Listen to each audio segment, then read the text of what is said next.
चेन्नई के परम पूजनीय नरसिम्हा स्वामी जी ने साई सानिध्य में रहे और उनके दर्शन के लिए गए हुए भक्तों से 1937 में मुलाकात की थी। तब उन भक्तों ने जो अनुभव बताए थे वो लिख कर रखे थे।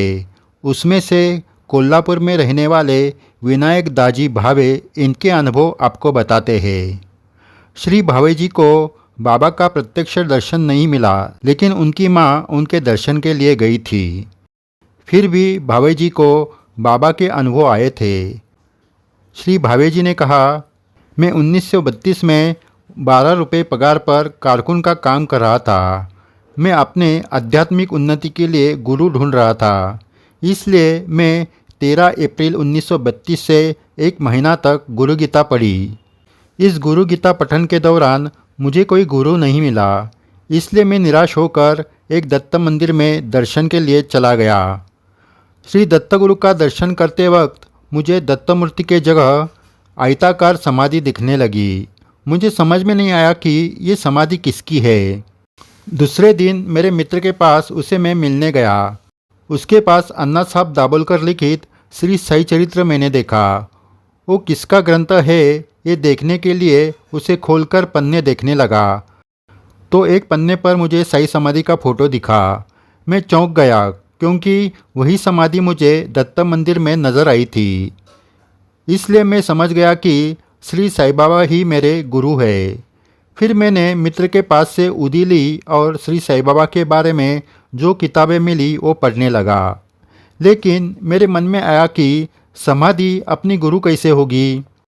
ऐसे उलझन से मैं फिर से निराश होने लगा। फिर मैंने गुरु गीता पढ़नी शुरू की। 8 दिन के बाद केड़गांव के नारायण महाराज मेरे सपने में आए। मुझे लगा कि वही मेरे गुरु हो गए। फिर मैं केड़गांव गया। वहाँ मुझे रात में सपने में नारायण महाराज आए और उन्होंने कहा, साईं बाबा और मैं अलग नहीं, तू शिरडी क्यों नहीं जाता।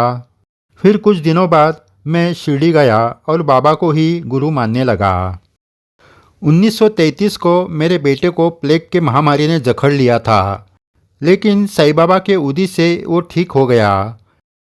एक बार एक साधु मेरे बहन को मिला और उसने कहा, मैं तुम्हें राम का दर्शन करवाता हूँ, तू मुझे 100 रुपये और एक चांदी का कप दे। मेरे बहन को विश्वास हुआ और उसने 100 रुपये और चांदी का कप उसको दिया। लेकिन वो साधु नहीं था, वो पैसे लेकर कहीं निकल गया।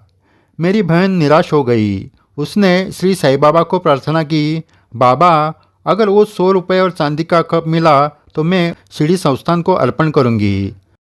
कुछ दिनों बाद उस साधु की मति बदल गई और उसने वापस आकर 100 रुपये और चांदी का कप बहन को दे दिया। फिर बहन ने वो दोनों शिरडी संस्थान को अर्पण किया। वैसे मुझे श्री साईं बाबा का नाम 1916 से मालूम था, लेकिन उनका प्रत्यक्ष दर्शन करने का भाग्य मुझे नहीं मिला। मेरी माँ को वो भाग्य मिला। एक दिन वो बाबा के दर्शन के लिए शिरडी गई थी, लेकिन बाबा ने उसे द्वारका में के अंदर आने नहीं दिया। मेरी मस्जिद गंदी मत करना, ऐसे कहा। फिर माँ बाबा का दूर से दर्शन करके वापस येवला आ गई। तब उसने देखा कि एक खत आया है। उसने पढ़ा तो उसमें लिखा था कि उसके बहू का एक दिन पहले ही देहांत हो चुका है। ये बहू मतलब मेरे भाई की पत्नी। बाबा को ये पहले से मालूम था, इसलिए बाबा ने माँ को द्वारका में के अंदर आने नहीं दिया।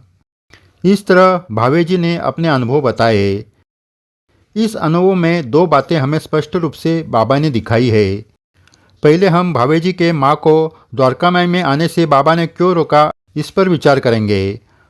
हमारे हिंदू धर्म में घर में किसी का देहांत हुआ तो 13 दिन कोई पूजा पाठ नहीं करते हैं। ये परंपरा है। भावे जी की भाभी का देहांत हुआ था, ये भावे जी के माँ को मालूम नहीं था, लेकिन बाबा ने ये जान लिया था। वैसे तो बाबा की द्वारका में किसी के आने से गंदी नहीं होती, लेकिन जो अपने घर में परंपरा से कोई पूजा पाठ और उसके नियम का पालन करते आया है, उसे बाबा वही निरंतर चालू रखने के लिए कहते थे। भावे जी के घर में भी ये नियम का पालन जरूर होता होगा। भावे जी की माँ तो श्रद्धा से शिरडी में आई थी।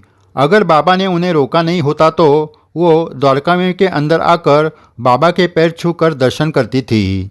फिर उसे मालूम होता कि उसकी बहू का देहांत हुआ है और वो ईश्वर स्वरूप बाबा के स्थान में गई है, तो उसे बुरा लगता। मन में ये भी आता कि बाबा ने हमारे घर में चलते आई हुई परंपरा क्यों नहीं जानी। उनको कैसे नहीं मालूम हुआ कि 13 दिन हम किसी भगवान की पूजा नहीं करते हैं। इसलिए बाबा ने पहले ही भावे जी की माँ को द्वारका में के अंदर आने नहीं दिया। सही भक्तों के घर में पूर्वापार चलती आई हुई परंपरा कुलदैवत की पूजा, इसका सम्मान श्री साईं बाबा हमेशा रखते थे। ऐसे बहुत सारे उदाहरण हैं। हिंदू धर्म की परंपरा का जतन करने से समाज स्थिर रहेगा, ये बाबा जानते थे। इसलिए बाबा कभी कभी ऐसे कठोर होते थे। अब दूसरी बात ध्यान देने जैसी है। कोई कहते हैं कि श्री साईं बाबा ने अब समाधि ली है, तो वो हमारे गुरु कैसे हो गए। उसका जवाब श्री गुरुदत्त भगवान ने भावे जी के रूप में सबको दिया है और उनके स्थान पर साई समाधि का दर्शन करवाया है। बाद में भावे जी को संदेह होने पर फिर से केड़गांव के नारायण महाराज उनके सपने में आकर उन्हें शिरडी में जाने के लिए कहा था। केड़गांव ये स्थान भी दत्त प्रभु का ही है, यानी दत्त गुरु ने फिर से उन्हें शिरडी का ही मार्ग दिखाया। ये अनुभव उन साई भक्तों के मन का संदेह दूर करेगा जो कहते हैं कि साई समाधि हमारी गुरु कैसे होगी। बाबा ने खुद कहा है कि अगर मैं देह छोड़कर चला जाऊंगा तो भी मेरी समाधि आपके साथ बात करेंगी। इसका यही अर्थ है। इसलिए भक्तों, गुरु ढूंढने की ज़रूरत नहीं। हमारे सद्गुरु श्री साईनाथ महाराज ही हमारे गुरु है। जय साई राम। श्री साई सागर चैनल श्री साई बाबा की अनसुनी सच्ची घटना आपके सामने लाते रहेंगे। चैनल सब्सक्राइब किया नहीं तो ज़रूर करें। वीडियो शेयर करके अपने साई बाबा की लीला सभी साई भक्तों को पहुँचाएँ। ये साई सेवा है। जय साई राम।